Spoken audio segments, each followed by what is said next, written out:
Good morning, everyone, and welcome to Are You Scared Yet? A Rutgers student broadcast where we dig into some of the most well-known ghost stories and legends across campus. I'm Raisa Kaniva, and tonight our team is taking you through 4 locations around Rutgers, New Brunswick that students have been talking about for years. We'll be covering the Halls Mills murder, the old Queen Bell Tower, the Little Theater, and Woodbury Bunting Cobb Hall on Douglas. Some of these stories are historical, some are campus folklore, and some are just strange enough that people still aren't sure what to believe in. Let's get started. We'll head to Douglas for a closer look at the history and the legend surrounding the Halls Mill murder. Hi guys, right now we're at the Dean's residence. This is where the famous Hall Mills murder occurred in September of 1922. At the time, it was the largest covered case. And if you search up online the Hall Mills murder, you'll see a lot of articles covering the case as well. Eleanor Mills and Edward Hall were both found shot right at this place. They were both married but not to each other, which is weird considering the fact their bodies were found in a romantic position. Now for some context, these two were devout Christians who devoted their lives to worshiping the Lord. The two of them were having a secret affair. Keep in mind they were both still married to other people. The thing is, their affair wasn't really secret since everyone in the neighborhood knew about it already. When their bodies were found, there were torn up love letters scattered between the two of them. Eleanor's throat was sliced open and her tongue was also taken out. Hall's body was shot and his hat was placed over his face. It was pretty obvious someone wanted their bodies to be found in this specific position. The main conspiracy is that Reverend Hall's wife, Frances Hall, planned this whole thing out. After all, she comes from a really rich family. However, there wasn't enough evidence to actually find her guilty. So the audio did not save, which is extremely unfortunate, so I'm just going to voice it over for you real quick. These two people were found in the backyard underneath one of these trees. We're not exactly sure which tree it is, but let's go check it out. However, back there in the shed, there is a story behind it. There used to be the neighbors, and apparently the neighbors heard or saw something that night. Brandon and I thought we found a secret entrance, but in reality, it was just a locked door. Or is it open? Let's go find out. Going in here, we thought we were all going to get haunted. We were second guessing going in, but we ended up trying it out. Each step Brandon took down increased all of our nerves, thinking, uh-oh, maybe there's a ghost here, maybe there's not. The doorknob was actually split in half. As he tries to open it, nothing, nada. Not a chance we're getting inside this one. But we still have the rest of the backyard to explore. Now, as I said before, there's many of trees back here, but one really stood out to us. And we think this is because this is the tree that they were buried under. We went to go investigate underneath the tree or surrounding the tree to see if there's any clues or any remembrance of the people that were left here, but unfortunately there's not. Thanks, Raven. Definitely one of the darker pieces of the Rutgers history. And somehow it still manages to surprise people who hear it for the first time. Next, we're staying on the Douglas campus for a story that hits a little closer to modern student life. This one isn't about a murder case. It's about a residential hall with a reputation for strange activity, mysterious cold spots, and flowers that never survive the night.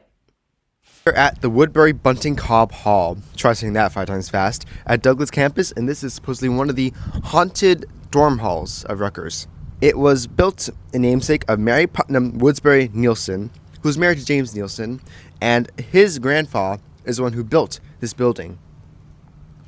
And they lived with him until their death. And while living in this building, Mary owned a large rosebud garden. And after her death, it is supposedly said that if you bring a rose on this building, it'll die the next day after. It's kind of spooky. After her husband's death, this building was given to Rutgers campus. While living in this home, Mary kept a large rose garden here.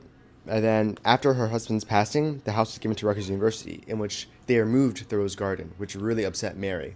So when she died, so then later, in the 1980s, they left rosebuds in the A wing of this building. And the very next morning, they all died. And after more bouquets were left and died, it was said this place was haunted by Mary, exacting her revenge on everyone who leaves any roses here, in revenge of her rose garden. By killing all the roses in the A wing, but letting all other roses in other wings flourish. Today, WC houses the Science Living Learning community, but the story of the dying roses continues to this day, and continues to be one of the most repeated stories in Douglas campus. Back to you, Raisa.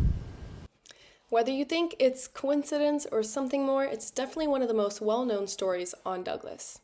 Now we're headed over to the College Ave campus for a different kind of Rutgers legend, one that involves a bell tower, unexplained ringing, and a long-standing rumor about who or what might still be up there after dark.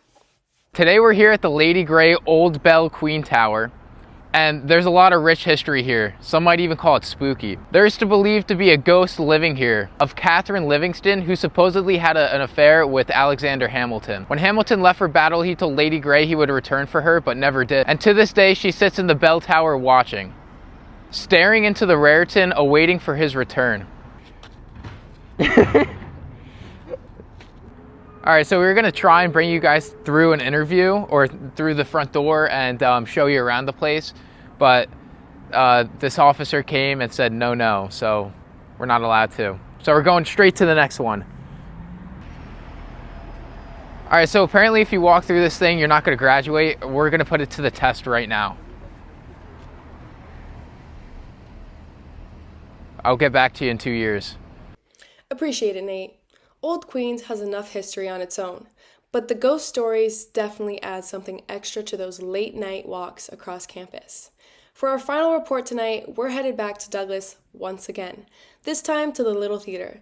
Students have shared stories for years about odd sounds backstage, lights turning on after rehearsal, and feeling like someone else is in the room, even when it's empty. Right now, we are at Little Theater on Mason Groves area, and while it used to be an amateur theater, it is now turned into a professional acting class. Jane Inge was a director from the 1920s to 1950s, but then when she passed away, she lived right above, in the apartment right above this building. But when she passed, there have been reportings of her ghostly body in a white dress haunting this building, and then sometimes the lights would flicker on and off. They called electricians to come in, but they said there's nothing wrong with the lights themselves. So she sometimes haunts this area even after the death.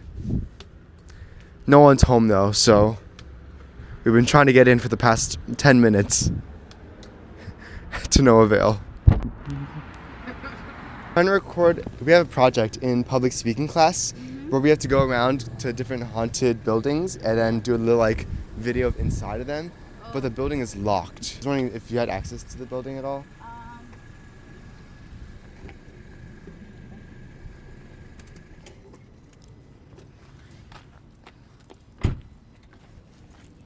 My ID doesn't work, but I have the key. We'll be fast. It's like a in and out, because we heard inside the Little Theater where Jane is supposedly said to haunt this building. She lived in the upstairs apartment and then died in her 50s when directing this building. So we can see inside here is the theater room. This is where I'm assuming they shot and made all their productions. The echo in here is wild. Now, Jane, if you are here in this building, can you play the piano? I'll put the mic here in case you're shy. Oh, Jane! So, if you're here, I have a Spirit Box app on my phone that I just downloaded, and I know it's giving TikTok advertisements, but if you can communicate through this Spirit Box, please let us know. Oh, it's doing something. Jane, are you here? Logan River was Logan. Oh my gosh. Under chair.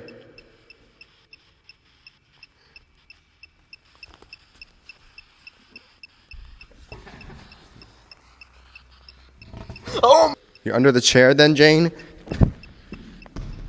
Come get me. Have you been partying too hard, Jane? What the? Oh! Jane, you have been partying. So, we couldn't find Jane in this building. There was that one unexplained noise we did see. But as of the Little Theater, I think for now remains unsolved. Thanks, Brandon. And that wraps up tonight's episode of Are You Scared Yet? Whether you believe these stories or think they're just campus legends that got passed down through generations, there's a reminder of how much history is built into Rutgers and how many stories students continue to share. From unsolved mysteries to strange building rumors to the things people swear they experienced firsthand, these legends have become part of culture here. And honestly, learning about them is half the fun of being on this campus. Thanks for watching, and if you're walking home tonight, maybe keep an eye out just in case. I'm Reza Kaniva, and this has been Are You Scared Yet? See you next time.